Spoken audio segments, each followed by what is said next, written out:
Michelle. Bye, Wes. Make some room there. Hi, Michelle. How are you Hey, doing? Michelle. I'm good. I'm here hanging. So exciting. Oh, I have my COVID hair, by the way. It looks great. I don't have yours. I'm sorry, but that's. My fiance took a pair of scissors to my bangs yesterday. They came out pretty good. All right. Not the worst. Okay. Not at all. I've done worse on my own hair, so. Yeah. To be honest, I didn't know I had like loss of hair this much because I've been keeping my head just shaved for the last 10, 12 years, something like that. So I didn't know this was happening. Surprise. This is for a role, so otherwise this would be shaved. Anyway, how you doing? I'm alive. Good. And introduce yourself. Hi, I'm Michelle Millette. I am a first assistant director here in Austin, Texas. I just recently got added to the Directors Guild of America, the DGA's qualification list for the third area as a first AD. And I work professionally as such. And yeah, that's where I'm at. I've been doing this for 10 years and I've done over 35 feature films, most of them as a first AD. Okay. So. Awesome. You got skills. Try. Now, on that note, because you're an AD and because you worked your way up, on one end, actually, do you see anyone on, like from the writer side to the director side use any kind of software like Final Cut to get the rest of, like, to basically make the format of the production schedule and everything that needs to be done on set? We use Movie Magic. Scheduling is pretty much the industry standard. I know there's other softwares out there. I've seen Synchronize and a couple others, but again and again and again, it is Movie Magic scheduling because it is basically, that's all it does, is entirely focuses on building your production schedule, doing a breakdown, and building the day out of days and all the important paperwork you need to get going. So it's really kind of changes everything when you first start ADing and you get access to it. It really opens. Hey, Michelle. Yeah. I'm sorry. Can I ask you something just for somebody who may be watching and may not know? Can you explain what a first AD does? What are your duties? What do you do on set? Things like that? Oh, absolutely. So there are 3 ADs typically on a large production or even a smaller one if you're lucky. But the first assistant director is basically by the director and DP side, and we maintain the production schedule. We help maintain the shot list. We help maintain safety on set, and we just try to problem solve and keep crew members going. And if anything comes up, we're there to facilitate and get a solution. It's hard to run a show without an AD. They basically take a lot off the director's plate, off the producer's plate. Producers can't be on set running the set. They've got to be off set, making phone calls, making sure things are happening ahead of schedule, things like that. So it's really not recommended to have your producer be your first AD. You should have somebody dedicated to that. That said, I've done both jobs on same shows and they've turned out fine, but definitely more recommended to have a dedicated first assistant director. And then there's the second assistant director, which I've done some of that. They typically stay more in the base camp land, where they deal with hair, makeup, wardrobe, and they make the call sheet and they work with the producers and the production manager to check ahead of schedule. And like say the next day has animals, that they're reaching out to the animal trainer and making sure they know what time they're coming in, things like that. Wrangling. So, and then you get a second assistant director. In America, we don't call them thirds. In every other country but America, they are called a third AD, and their duties are kind of more up in the air. The way I've seen it done most often is that the second's on set with the first AD, and they're kind of like a mini first AD. They don't make all the final decisions, but they kind of help run smaller things that need more sets of eyes than just the first AD. So say we are behind schedule, which happens all the time, no matter what production you're on. You need somebody to step ahead and be like, oh, they're setting up for this scene over here by the tree while we're finishing this scene. My second would go over and oversee anything that's being rigged over there, if lighting is setting up, if vehicles need to be moved into place, PAs need to be helping with something, the seconds will often kind of run the PAs. So that's the full AD team, but my job is predominantly as first. I do enjoy second. I occasionally enjoy seconding, mostly on commercials. Right. But yeah. Thank you. So on the, I guess as a part of On the Rise Up, as far as what you've seen, what would you consider some of the faux pas that you've seen as far as set etiquette? Oh man, set etiquette. Well, I'd say that the number one thing I've seen from mostly first-time directors is that they don't really trust their department heads. It's a problem. We are all trained, especially coming up to the indies, to be the jack of all trades. I can do this, I can do that, I'm going to do all this, I'm going to control all this. We're also taught in film school that like Kubrick ran his sets like a fascist dictator and that's how you should do it. It's not true. The best sets I've been on have been ones with strong directors who are also very trusting of their team, and that they built the right team around them, and that they can give them, this is what I'd like to see, and then they also allow their team to bring their own creative energies in.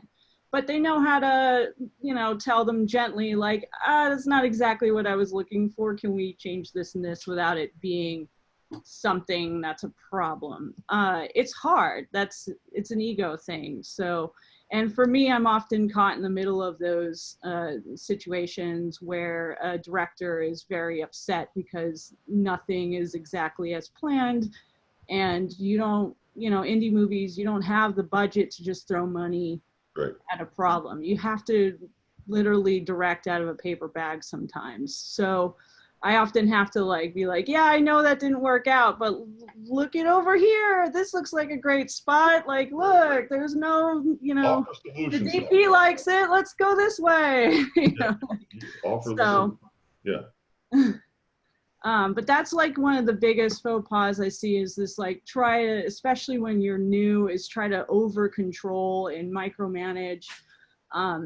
You really just let your AD and your DP and your production managers do their jobs, and it makes your life a lot easier as a director. Some of my favorite directors have super enjoyed, you know, not having to worry about whether hair and makeup is doing exactly what they need in that moment. Like, oh, are they in the chair yet? Like, they don't have to worry about those things when you have a full team around you making sure those things are happening. And it just should run like clockwork. But you brought up something, you broke down all the different levels of ADs, and it made me think about something.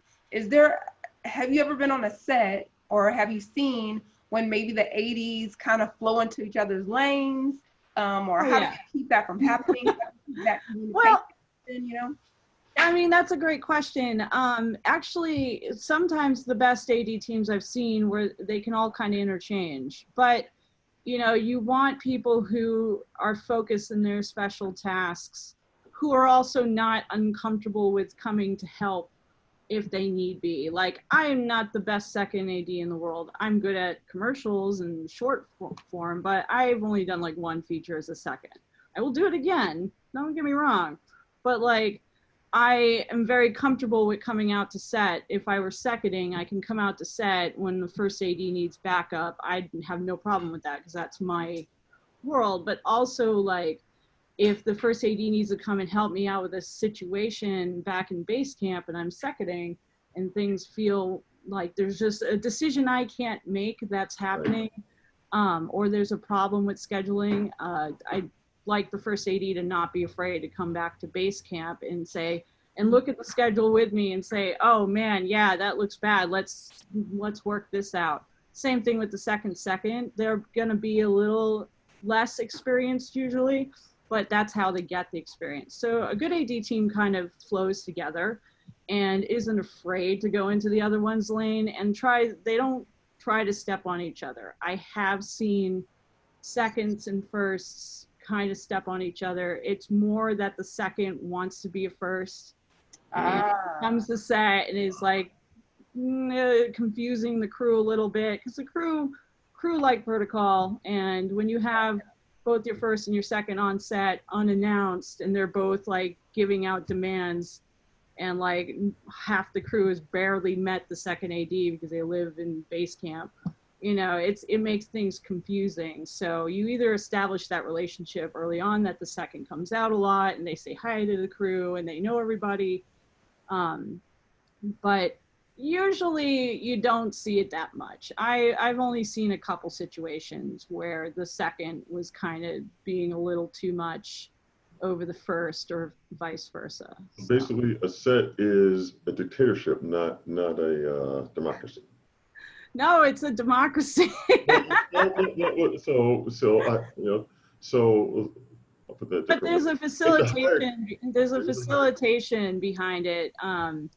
Yeah, there's the director in the end kind of makes all the calls, but everybody has their own input to do it the best way that they know and are trained in.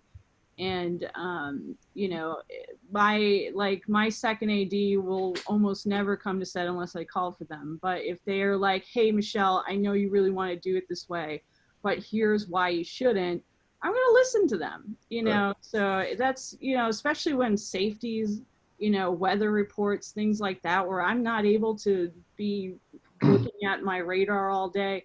They'll practically have one open if we're on a stormy day. So things like that, you know, please come and tell me and put me in my place. Like, hey, not the best idea. Here's why. This is not me like negating you as a first AD. This is me telling you that there's something going on and you should know about it. Again, it's rare when I see like a total like out and out coup between the two ADs and they don't get along and things are bad. I've seen it once. I'm not gonna name the show, but like it's not a common thing. So right. So what, as far as your position, your current position, or anything that you've done, what do you see as the kind of formal training that you see that you need or know of? Well, I kind of did things backwards myself. Traditionally, to get up into the AD positions, you PA forever and ever and ever. And eventually you just move your way up the ladder. It's kind of how it is with any department. Like a lot of people start off as a PA for their department or a camera assistant or whatnot, work their way up to whatever their desired job title is. Right. For ADs, you typically start off as a PA. I directed a movie way back in 2007, and the DP from that called me being like, I'm on this movie and they don't have an AD and I think you would be good at it because you're kind of bossy. So I was like, oh, okay, great. Yeah, I can be bossy. And so I AD'd this tiny short film. It was a SAG show. It was like an Emerson thing and up in Boston. And, you know, I learned a lot, but I also really found I enjoyed it. And so I ended up ADing a few things up there. And then when I moved down here, I applied for AD jobs, but I also applied for PA jobs and, you know, anything I could get my hands on. I also worked as a script supervisor. So I also saw that aspect of the world, and being next to the director became kind of easy for me. So. But that's not necessarily the traditional path. Right. And, you know, but I've seen people come up to be great ADs from all different ways. But the traditional way is to PA forever I highly recommend just really learning set rules and set etiquette, and like understanding what the departments do and why they exist. You don't need to know exactly how to do their jobs. You Right, should right, know what their jobs are and right. understand why they're going to do what they do. Because when you start scheduling productions, you need to know why special effects is going to take 2 hours to rig wire work. You know, let's bring Thank this to the Austin Action Fest and specifically bring up like wire work, stunts. Like if you don't understand how that stuff is set up, you. you're never, ever, ever going to really understand how to run set. So it's really important to watch and observe and listen. And, you know, you're going to have to be PA Nation for a long time. And I mean, I still technically am. Our show's on hold right now, but I'm still a PA on that show. And I've been ADing for 10 years and I'm now on the DGA list. So, you know, but I'm still PAing, I'm still learning. In fact, the show I'm currently on, if I hadn't been on the past few years, I don't know. I feel like I grew and became a much better AD because of the past 3 years, the several seasons I've been doing now. So Now that you mentioned the visual effects department, because that's what this rig and all this is for in my place. How long do they normally take that you've seen? oh my God, it depends. I mean, you know, I've heard the it rest really, of the crew hates that department. I mean, it really depends. I don't hate that department. I mean, I don't hate any department. I know there's this common misconception that ADs just, we just think you guys all suck and you're all slow and you don't know how to do your jobs. That's not true. In fact, I don't know how to do half your jobs, and I stare and respect. We're at home. It's all good. It's all good. I got my That was a wife. good one. No, they taught me this. Trust me, it's all good. Yeah. So you know, I understand that that's what people think ADs feel like, but the reality is that we just want to give you the time to do things safely and get the day done. Because when the day doesn't get done, then we have to add it to like whatever we didn't get done to another day, and that could, it just causes a lot of stuff. So, and there are ADs who push really hard. I definitely can push very hard. Some people don't like it, and that is what it is. I also have grown in my experience and have learned to soften that a little bit. But I also, you know, when safety and things like that come to mind, I always defer to the department. If they come up to me saying, you know, I know we want to get this thing rigged up in 2 hours, but like, here's a whole list of reasons why that's not going to happen unless you want somebody to fall from the sky in the middle of a take, you know? So like actually with stunts and special effects, you should almost always resort to the coordinators for each department in terms of them telling you how much time they need. I usually let the stunt coordinator run the set when we're doing stunts. I step back, I'll call roll, you know, but I let them run the safety meeting. I let them talk to each crew, like each department, and explain what they need and what they're going to do and what, you know, what the safety protocols are going to be. That's kind of standard. We introduce the stunt coordinator, the medic, the special effects coordinator to the team, and then we let them tell us what the plan is, because I'm not a stunt coordinator, you know, that's not my job. I can coordinate it so that everything happens within a schedule, but I don't want to step on anyone's toes, and especially with safety, bodies literally on the line are at stake. So.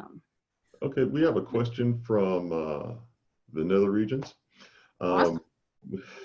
Not really, that's not wrong. A question from Facebook. From your experience, what are set dynamics different depending on geography, like LA versus Austin? Oh man, that's a great one.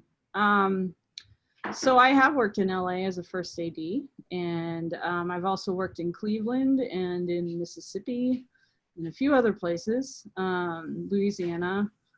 And there is definitely a different type of lingo amongst each geographical region. And then LA is like kind of the more obvious. It's very hardened. It's very, very based off protocol. There's no, like, people don't really care if it's a passion project or not. They just are like, where's my paycheck? And like, let's just get this done. And which can be, I actually really love it when I'm working with crew that are there to just crew and aren't trying to push their own personal screenplay on everybody they walk by. You know, like, it's kind of nice having that more professional environment, but also the movie I did out there was an indie, and so it was kind of difficult at times where we were dealing with crew who were used to working on larger shows, who suddenly like, well, why don't we have this thing? We have it on all these other shows we worked on. I'm like, well, A, I'm not the production manager. I didn't create the day's budget, and I just know we don't have that. So we have to either do it this way, or if you want to tell the director, you know, like, we'll figure something out. But like, you know, it was really hard. We were constantly battling this idea that like, well, I'm on this show, so clearly there's money. And it's like, well, no, you were not good enough to negotiate a fairly okay rate that you would come out, but that doesn't mean that we have all these things. You know, we were like barely scraping for walkies at one. I mean, we got them, but yeah. Also, number one thing, if you're doing any production, anything with over 10 people on your set, right, any walkies. I don't like, it should be the next thing you book after your camera package. Like, I don't understand these shows that think they can get away without walkies or with like 5 walkies. That's not, it's impossible. So it's really hard. It's important for the different departments to be able to talk to each other, communicate, right, make sure everything's running smoothly. Yeah. Yeah, So I can exactly. But Cleveland was also different from Austin. Like Texas is very, because we're very indie based, we're a little more willing to like bend over backwards. It's not necessarily always the best thing, and often have to be like, no, that's not okay. We shouldn't do that. I don't care what budget level you're at. Cleveland's a little bit more like that. They have had some major blockbuster movies shot up there. We shot in a few locations that the Avengers shot in. yes, But we did not have the money of the Avengers. It was a 1.4 mil, but it was still nowhere near. That was like a 1-day budget for that show. So, like, but it was a little more run and gun. It was a little more close to the Texas indie that I was used to. Even with crew members who had worked on the Avengers, and they were just like, well, it's an indie, so we're just going to make it work and try to keep things safe and, you know, and do what we like to do. And if I don't want to do this anymore, I'll go find another project, you know. So that was kind of more of my vibe. right. Mississippi was impossible. There was like next to no crew there. We practically imported everyone from either Louisiana or Texas. Yeah. And we had to have day players. It was like a nightmare. So it just isn't a crew mentality there. So it is weird. Access, I guess. Huh? They just, yeah. I mean, it's not a big filming state. They have some stuff that films there, but it's not like they didn't even have real rental houses. Like we had to rent a lot of gear from way out of state. Like stuff flew in from LA, New York, Texas, Louisiana. Like practically nothing came from Mississippi. So that was a really hard production to work on. Like I had no real PAs. I had like one guy. It was like, and this is what a walkie does. And so it is interesting when you shoot in different locations. I thought for sure there would at least be a little bit more of a crew base, at least a tiny indie crew base or something. And there was nothing. So okay. Based on that, what, as far as PAs go, what advice do you give to people that want to be on set? As for, you know, they start as PAs, they start, you know, how do they get their career started behind the camera? I guess the best advice I can give is to just understand that you kind of need a thick skin. It's not uncommon to see a PA cry. I mean, I'm not condoning that by any means. I think it's kind of crappy. But that is kind of a thing in the industry when you first start out. I mean, these folks, this is our jobs, you know, and a lot of people come in thinking it's a hobby or something cute. Like even my own father, when I told him I was graduating with a film degree, he was just like, good luck getting money. You know, and now he's super proud of me because I get money, and you know, but I mean, it's there's a stigma there. So crew tend to be very standoffish, and it's nothing personal. Right. So if you really want this, you gotta just respect the crew and let them do what they do, and don't get in their way, and don't try to be the mega person coming in to save the day always. Like, sometimes you're saving the day by just getting us a cup of water when we're like dying and stuck in a task. Right. So, you know, thicken the skin, come in knowing that it's going to be tough. You're going to have long days. You're going to be on your feet most of the day. Some ADs do not want to see you on your phone, even if you're texting base camp. I had that happen to me one time where I was literally texting the base camp PA and I got yelled at by an AD. So, you know, it happens. Yes. So one of the other guests was just explaining to us, Jennifer was just saying, when it comes to the PA, some people come in and they see it as, oh, you know, well, I'm just a PA. Maybe it's beneath me, but not realizing that your job is important. Right. You have the capability to make this production go really well, or because you don't do something like that water, or, you know, go get me the battery for my walkie or whatever, this production so we could be an hour behind because of something you didn't do. That's right. You know? Yeah, the PA job is so important, even if you feel like you're the least important person, because not having good PAs on a show, you can feel it. And then if you're on a show where there's like 5 really good PAs and then there's one person who's kind of a joke, that person sticks out like a sore thumb. I mean, the best PAs are kind of ninjas. We're not necessarily right there in your face all the time, but we know how to be near, and we know how to keep our eyes open and our ears tuned to what's going on around us without being in the way constantly. I feel bad when I'm in the way, and I'm always in the way. I don't know how I'm in the way sometimes, but I just am, because it's just the nature of set. And that's probably going to change when we get back to work, but that's a whole other conversation. When do you think you will be back? But PAs are so important. I've been on shows where I've been the AD on a show where I was given one paid PA and a bunch of volunteers, and the volunteers would be like halfway through the day being like, well, I gotta go like walk my dog, and then they just disappear.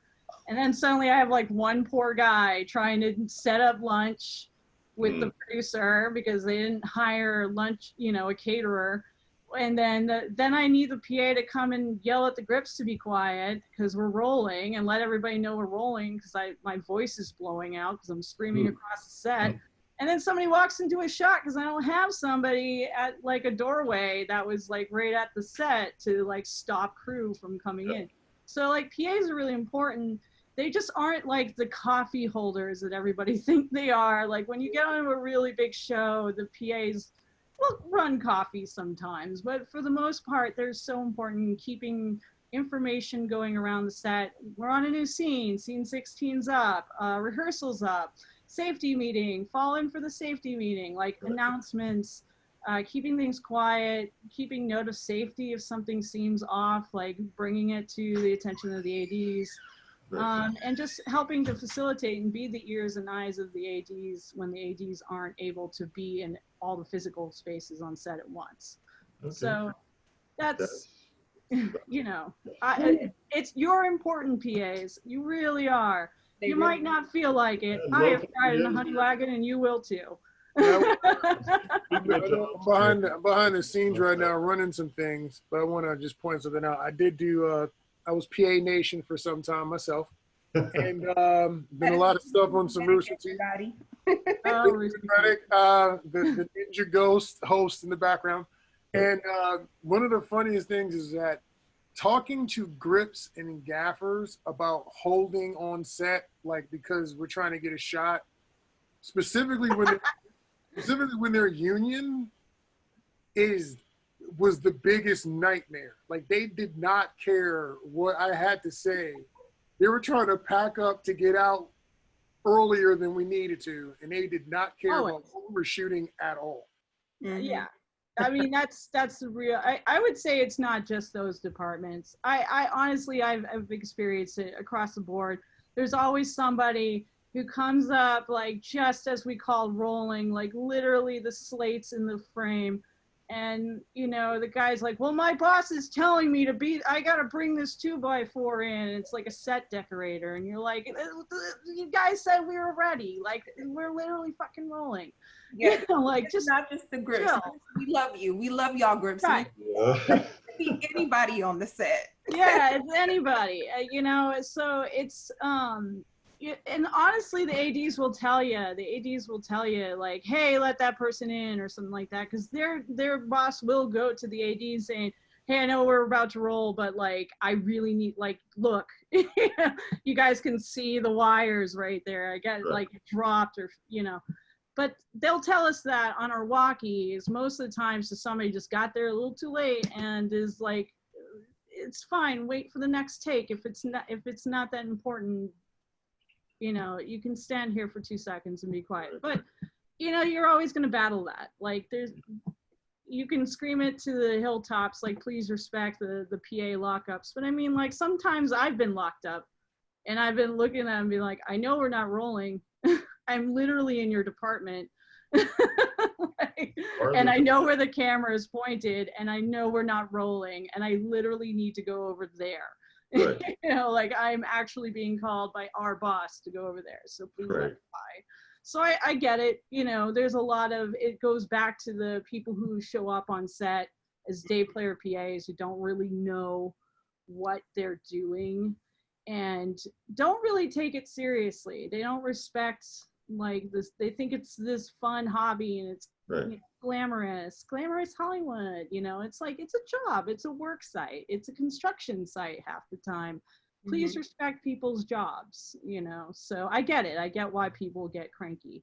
Now, speaking of jobs, yes, when you get up in the morning to go to the job, no matter what production it is, what makes you excited to go to that job? Oh man, what do you love about it? I'm a storyteller at heart. I'm writing my own screenplays. I've directed a few small things. Like, I don't want to be a big time director. That's not my goal. I'm 37. I am doing the thing I love to do. And what I love about it is that I get to be part of the story. There's nothing cooler than when you're on a show that you really love the script and the director and like seeing how everything comes together, and you spend like a month in pre-pro at least. And that first day when you roll camera that first time and just looking around being like, man, all of the budget meetings and the schedule meetings, and we're on salmon colored shot list and you know, like all of that finally is happening. There's something really nice to know that you facilitated getting it there. And when you wrap and you see the director just being so excited because they made their movie happen. I mean, it's one of my favorite productions I worked on, Hellion. Kat Candler cried when we wrapped, and I cried with her. It was a hard production, but it was worth it. And like she's running huge shows now. I mean, she's doing great, and she deserves it. And it's just really feels good to be part of a process like that, where you're helping to make somebody's dreams come true. And, you know, you get to be part of the storytelling too. Sometimes you have to help the director make decisions. And I'm not there to tell their movie, you know, but I will happily facilitate if I am asked to do that. And so, a lot of times I am.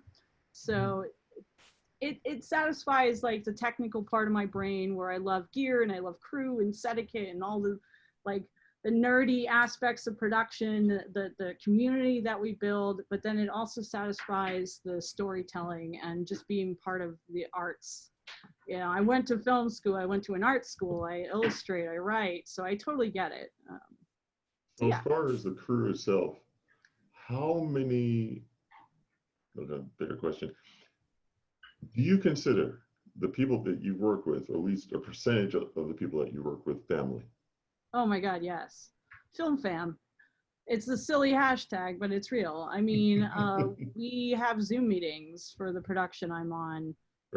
now, just to, I mean, we're trying to figure out if we could ever go back into production, but we're also like, it's nice to see people's faces. And when you're spending nearly 90 hours a week on set with people, they become your family. I mean, I met my fiance through, you know, various productions we worked on. There wasn't any just one. There was like a whole string of shows together.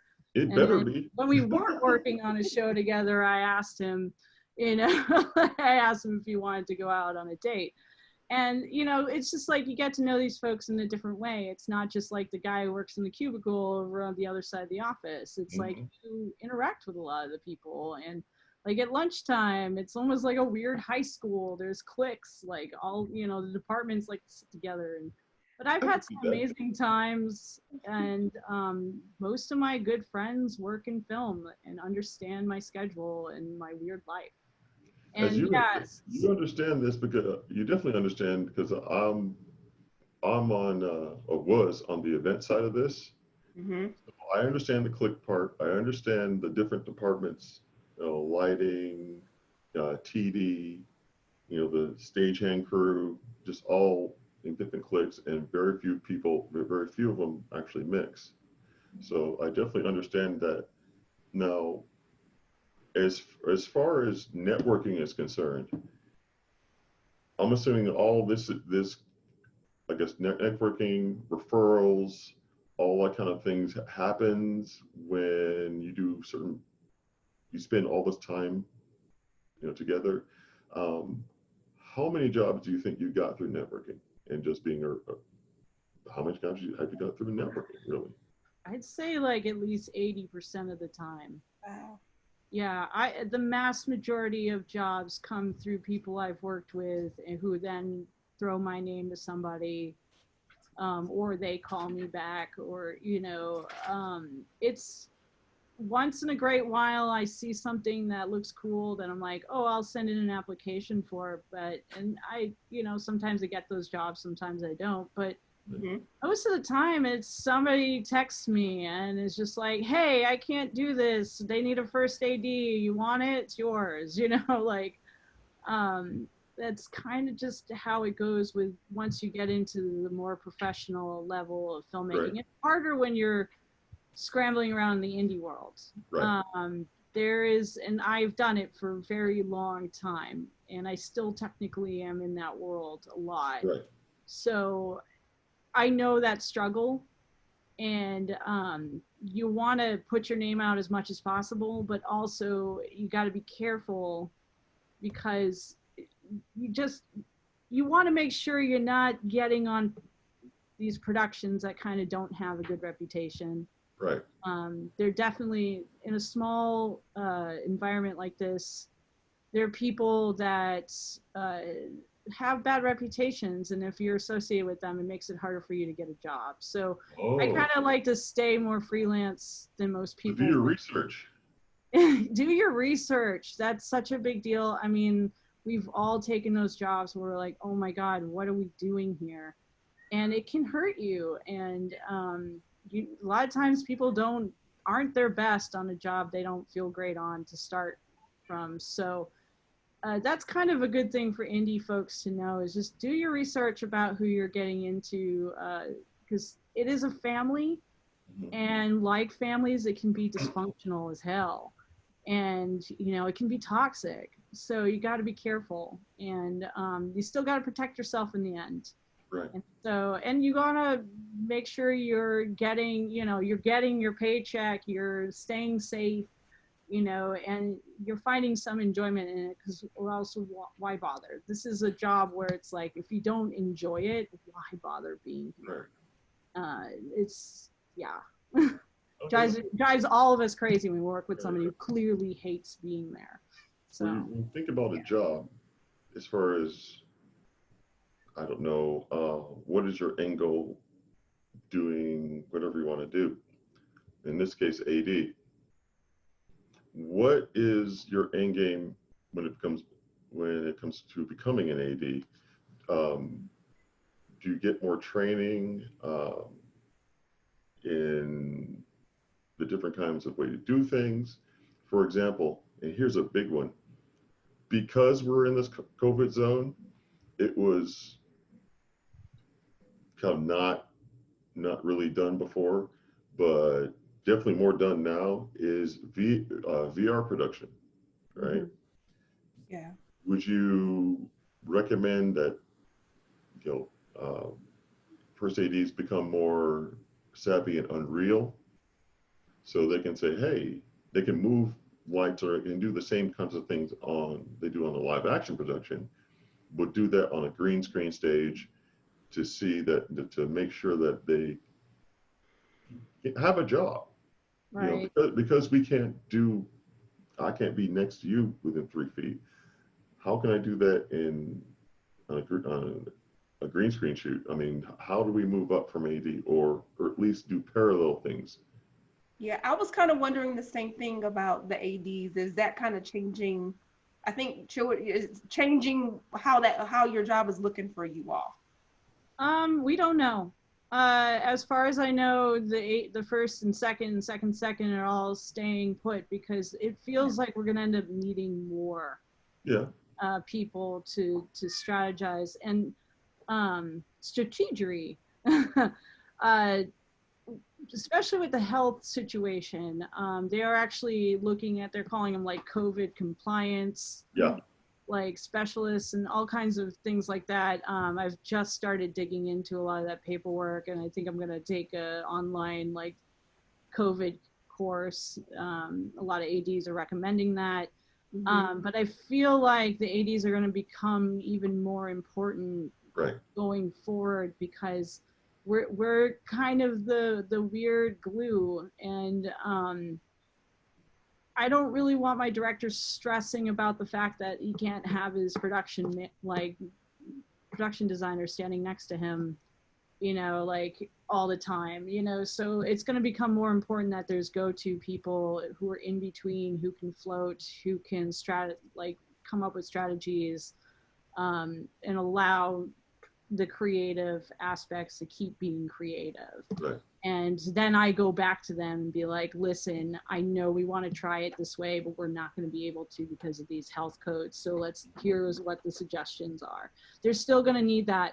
In terms of VR and stuff, I mean, you guys don't have ADs? I thought you did. I've been on many green screen shoots with like the full AD team because you still got to have talent.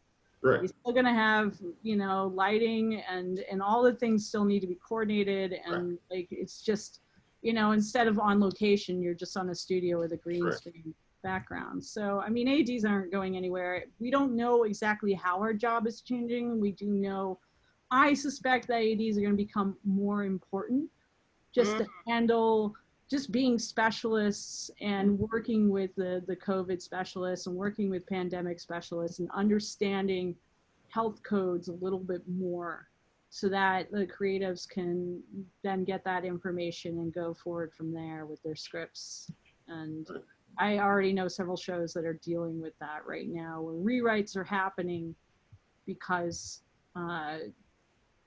code compliance. I mean, we're just going to have to figure it out. So we're not going to be able to do all the shit that we used to be able to do. So what can we do now? So weird world. Yeah, this is planet Earth. I kind of feel like I feel like someone didn't do their mission when they came back in time. So we're in the failure mode. We're in the failure mode of that. So what do you want to do? What is your future? No. Oh man, my future. I really love the smaller but decent budget feature film world. I like from like 1 million to like 5 million range. I mean, I love independent movies that aren't so independent yet you're literally scraping couch change. So you can still be a union signatory and also not stuck to a studio system. I think that's where I kind of belong. I don't see myself running massive, big blockbuster shows. I don't watch them that much. So, I mean, I watch a lot of like artsy fartsy stuff. There's nothing wrong with artsy fartsy. I watch a lot of art house. I watch a lot of, I really love independent dramas and psychological thrillers and things like that. And stuff that has some action, but you know, there's not so much that it drains the entire budget. And then, you know, everything becomes about the special effects budget. And, you know, you're shooting on a camcorder with like C-list talent because you can't afford anything else because you need to blow up that building. You know, so I don't. Is action, but what makes you excited about being a first AD for like an action shoot or? I mean, what doesn't? You know, we got to blow up a diner in Cleveland. Oh. And it failed, but then it didn't. VFX to the rescue.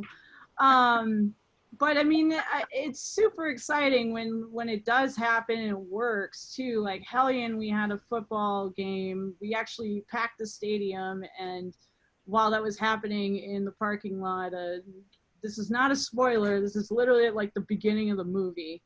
But these boys light a car on fire.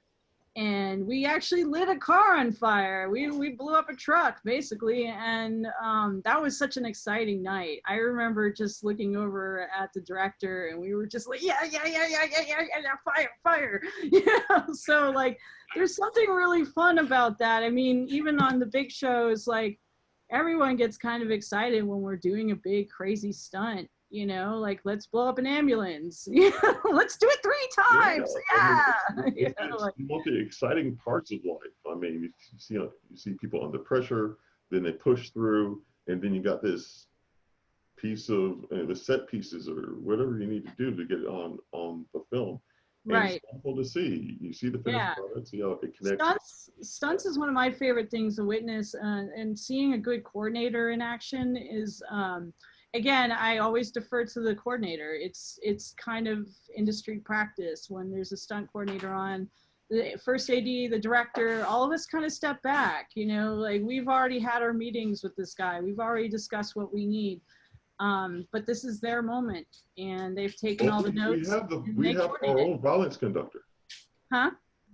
We have our own violence conductor. He may be listening. You know. Hey, listen right now. But we have a violence conductor that does exactly that. Yeah, let them do it, you know, because sometimes, I mean, like, I'm writing a script that has some action in it, and I'm like, if I shoot this thing, I am definitely deferring to a strong action coordinator because I don't even know how to write this. You know, I'm figuring it out, you know.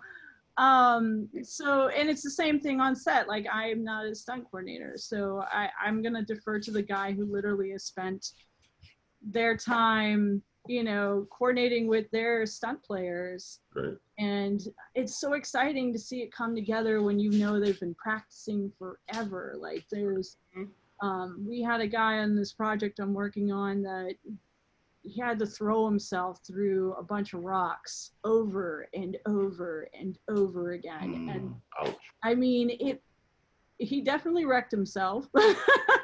But I mean, he knew what he was getting into. I mean, that's what stunt players do. And he was so excited when the take was great. It was perfect.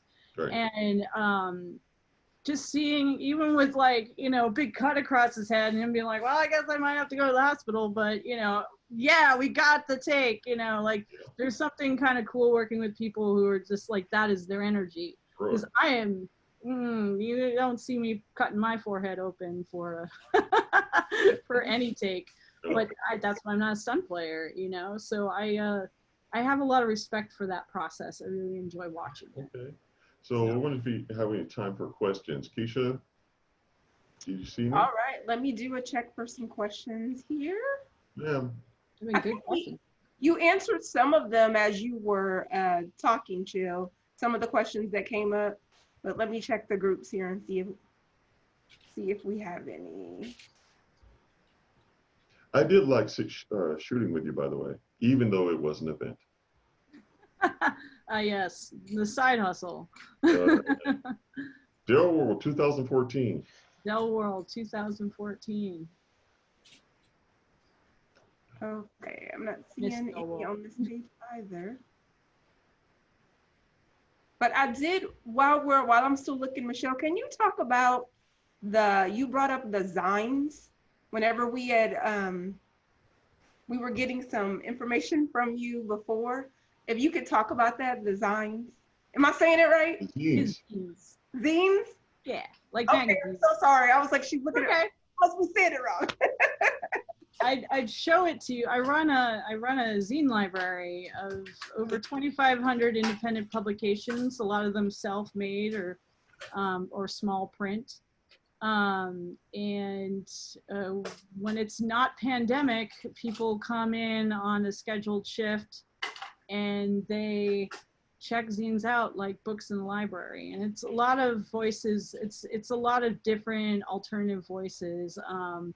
You know, queer culture, Black struggle, like Native, just a lot of stuff that's hard to find or is often buried in bullshit on the internet.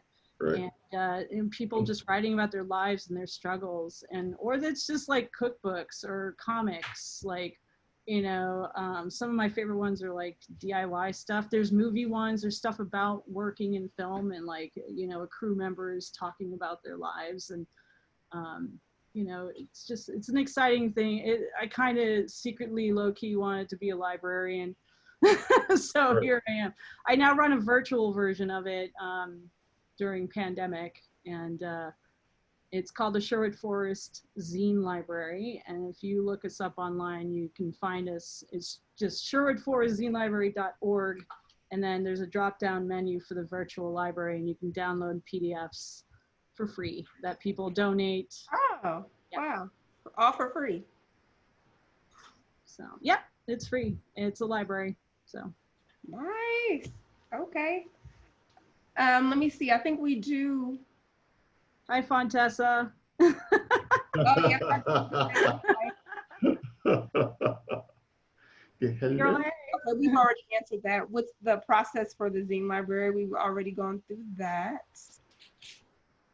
Maybe it was a process for my job. Like, how do I do what I do? Yes. What is the process? What is the process? Well, once I jump on a project, I'm given the script. I break it down by its elements per scene. So I create a big script breakdown, and then I create a preliminary schedule. And then we meet with the department heads over the schedule. We find out if there's actor blackout dates, once they get casting going, things like that. And then we basically redo the schedule 1,000 times until we actually go into production. And even then, we redo the schedule 1,000 times because thunderstorm or somebody's cat died or, you know, all kinds of production life, you know, happens. But that's kind of the main prep that I do. I do a million meetings. I like to sit down with every department head and try to go through everything that pertains to their department and see if there's anything that's going to trip us up on set. So say costumes has a very complicated piece that is going to take more time than usual. I would like to know that. And you don't always know that until like right around fittings, which will often happen just like the week before. Right. Yeah. So, you know, it's constant meetings, trying to just make sure you know as much of the script and as much as what the director and DP are thinking as possible. I like to sit with DPs, even though they don't like it often.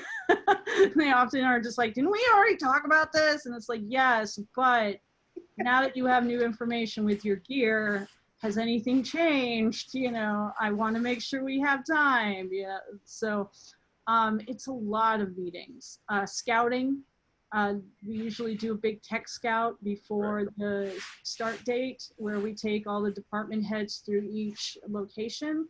It can be a multi-day process or it can be all in one day, depending on how many locations and how many are available for pre-tech Measuring stuff, they're getting logistics and all that. How do you get all that, the cameras, all the equipment to set? Yeah, I mean, so tech scouts are really important. Honestly, I think that's one of the rookie mistakes a lot of indies make is that they don't schedule a proper tech scout. And I get why sometimes you don't, because sometimes people are flying in like last minute because that's all you can afford them for. Right. or you just can't get to those locations until the actual book dates, or there's a variety of things that go wrong. But it's really, really helpful for, like, a lot of people don't think they need their gaffer there, or their key grip, or the sound person, or I'm sorry, but your department heads, like, even like costumes and makeup and hair should kind of take a look at these locations. If everybody can be available, it makes my job a lot easier on the day when we show up and people aren't like, I didn't know we didn't have any parking over here. Like, we all we went to the Tech Scout. We saw, like, oh God, parking's a nightmare at this location. Let's try to carpool. Let's try to figure out a van-in situation. Like, so things like that, I think, are really important, but often indies don't budget a work day for them. So that also, you know, they're like, oh, 4 people go on the Tech Scout. And it's like, wow, cool. I'm taking notes for, like, an entire department that's not here, that, like, I don't know half the things they would ask, you know. I know some of them. I know that a key grip's gonna ask where they can stage equipment, you know what I mean? Or, like, I know electric's gonna ask, like, do we need a generator here, or can we pull power from the location? Like, on an indie, often you don't get a generator. So, I mean, it's really important to have your gaffer on your Tech Scouts if you're not going to be using a generator for most of your power. So things like that. And sound, I mean, a lot of people don't bring their sound people out on a Tech Scout, and it's like, then we get in on the day and it's like, hey, we're next to an airport, guys. Like, you're gonna have to schedule some ADR because this is all we can do. So, and that happens a lot. So I really, really emphasize, if you're a beginning filmmaker and you're, you know, you're excited, you got budget, you're getting going, schedule and pay people for a Tech Scout, your department heads. You don't need the entire crew to show up, but at least like 6 of the department heads should be there. You should have your DP, you should have your production designer, gaffer, key grip, sound, and your AD. And if you can get more than that, amazing, you know. But those are the bare bones that should come out, and locations, obviously. About how far in advance do you want to do that tech day? What do We you usually do it a week before. Oh, a week before. Okay, so Yeah, that 2 weeks to a week before. Things change. Mhm. So if you do it too early, then it's just like, and it kind of negates a lot of the information and gets kind of silly. But if you do it too close to the start date, then if, say, something comes up in the Tech Scout, they're like, crap, we're going to have to budget for that or deal with that. Then you don't have enough time to deal with it. Then it kind of also negates the Tech Scout. So you want to do it about like 2 weeks to a week before, where everyone really goes through every location. You may have like 1 or 2 locations that are still up in the air, which happens. It just does. And in which case you'll try to schedule like a smaller like side thing. But you really should always do a proper Tech Scout with as many of the locations as you got about a week before production. So. Cool. Do we have any more questions? I'm not seeing any more questions right now. I wanted to know if, Michelle, though, was there anything that you wanted to make sure that you shared with people, or that you promoted to them, or I also wanted to ask, where can people go if they want to connect with you, like find out more about you or anything like that, like your Instagram? Well, my Instagram doesn't really show much, but you know, I'm easy to find on Facebook. My Instagram is at Mothra, M0 instead of an O, THRA1. So okay. You can also just look up my name on Instagram. There's very few Michelle Miettis out there. I've been pronouncing your name wrong. It's okay. Everybody has. I don't correct people most of the time. My dad gave up a long time ago. He doesn't even care anymore. So it's fine. Try to Limboy 5 times fast. I mean, you can call me Millette. I'm not gonna. No, sir. I'm not upset by it. So.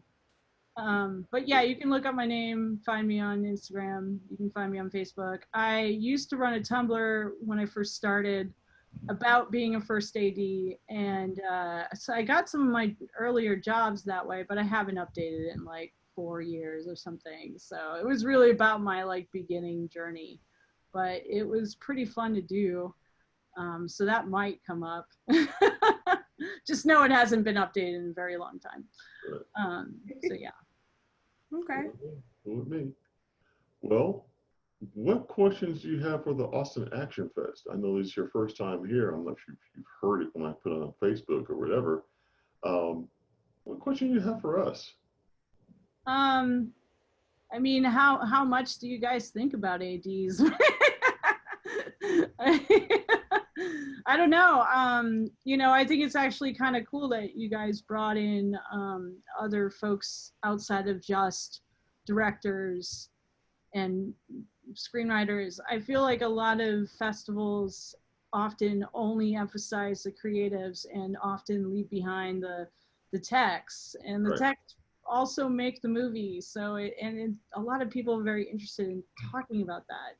I went and did a talk at Mass College of Art and Design, which is where I went to. They brought me in to teach a class on just things to do and don't do as a first-time director. Mm-hmm. And the entire class is like, nobody talks to us about production.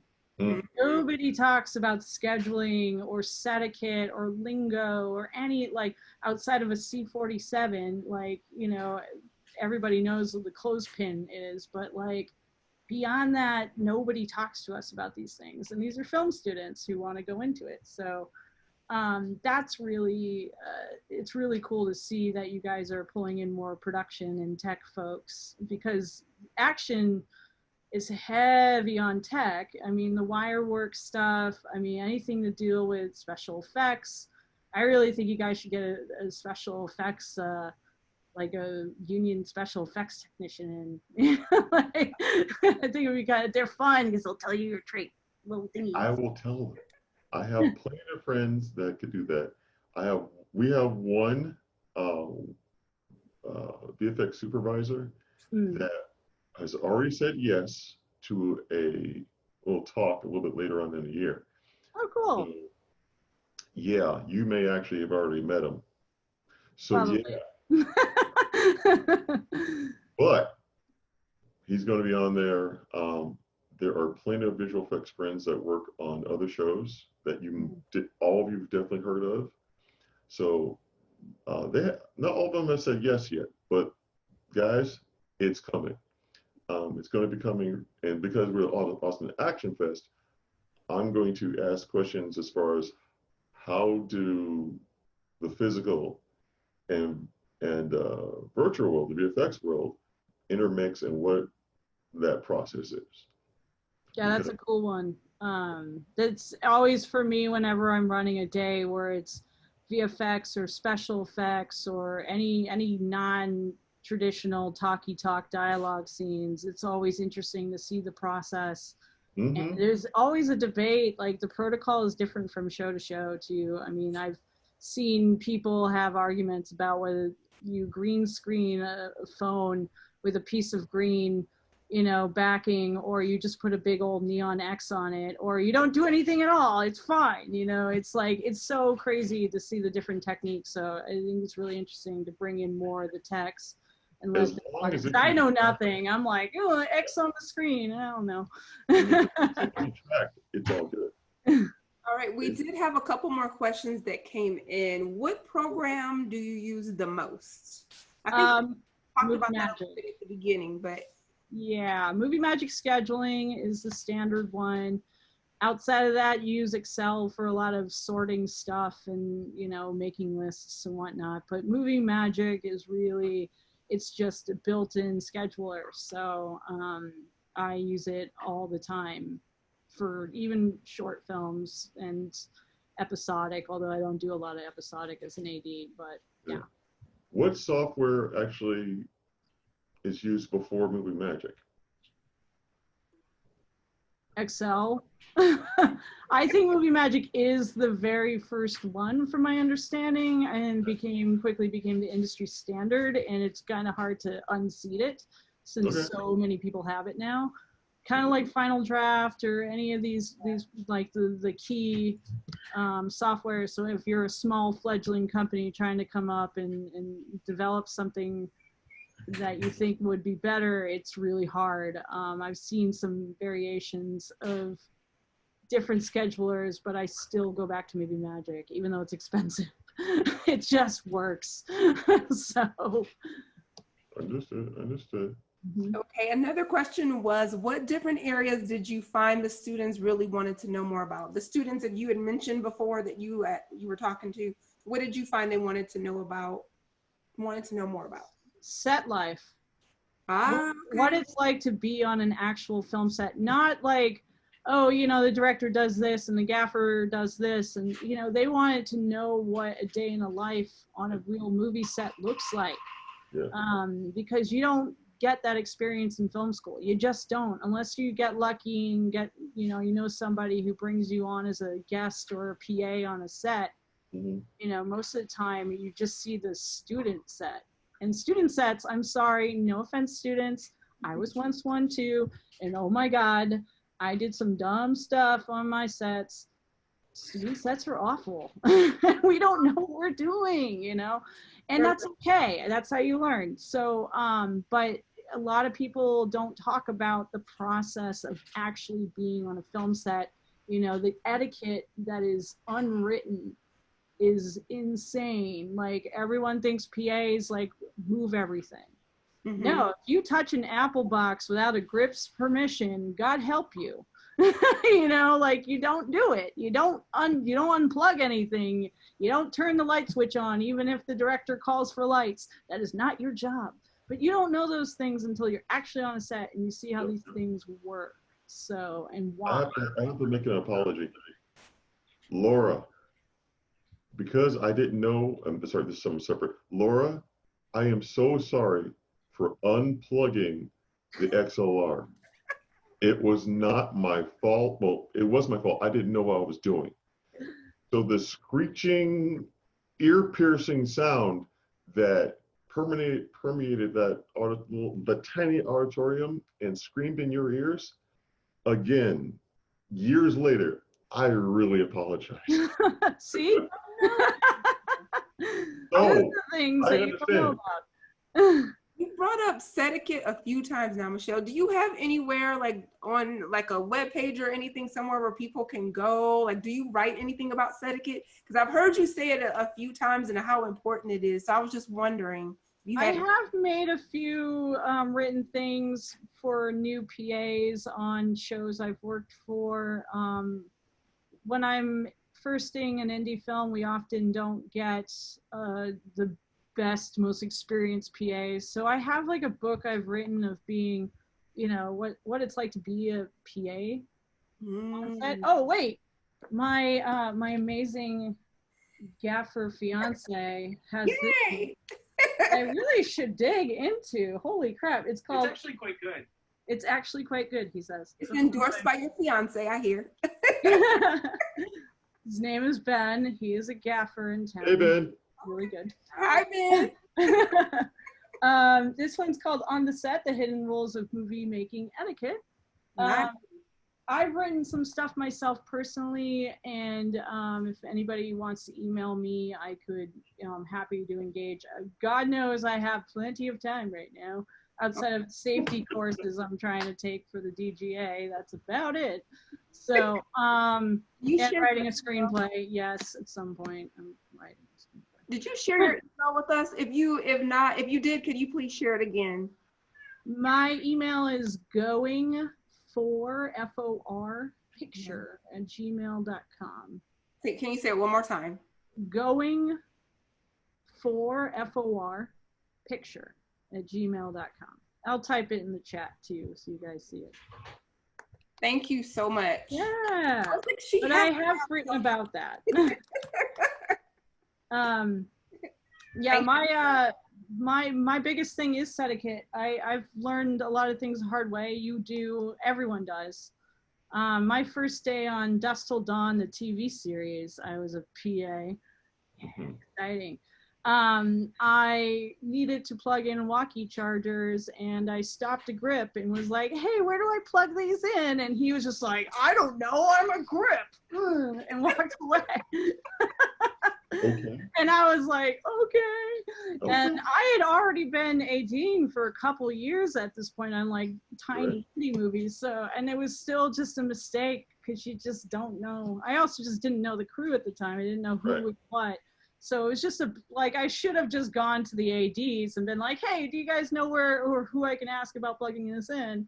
Instead, I was just asking whoever was walking by, that poor soul. He had an Apple box in his hand, and I should have known better that that was a grip and not an electric. Yeah. Very different when you go to the union worlds. There's a lot more swinging that happens on the indie films, but on a union set, you don't confuse the two. Good to know.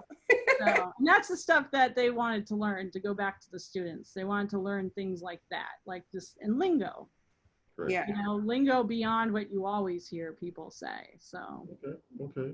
Well, any parting shots that you have for our wonderful audience? No, I just, feel that anybody can feel free to email me if they have any questions about production, or if they want to hire me to do a script breakdown. I am cheap. I have time. I have actually done a script breakdown for a short film recently, so I'm happy to help people with that. But yeah, beyond that, hopefully at some point we can get back to work safely. I know there's a few smaller productions and commercials happening right now. My cat is all over me. It's for dinner time. But I'm excited to get back to work when it's safe to get back to work. Right now, Exactly. a little. So. We'll see. We'll see. Well, thank you so much for joining us today. We appreciate you taking the time to come and talk to us and teach us some things. Yeah, not a problem. It was fun. You guys are great. Thank you. Thank you. Enjoy the rest of your Sunday. I will. Bye.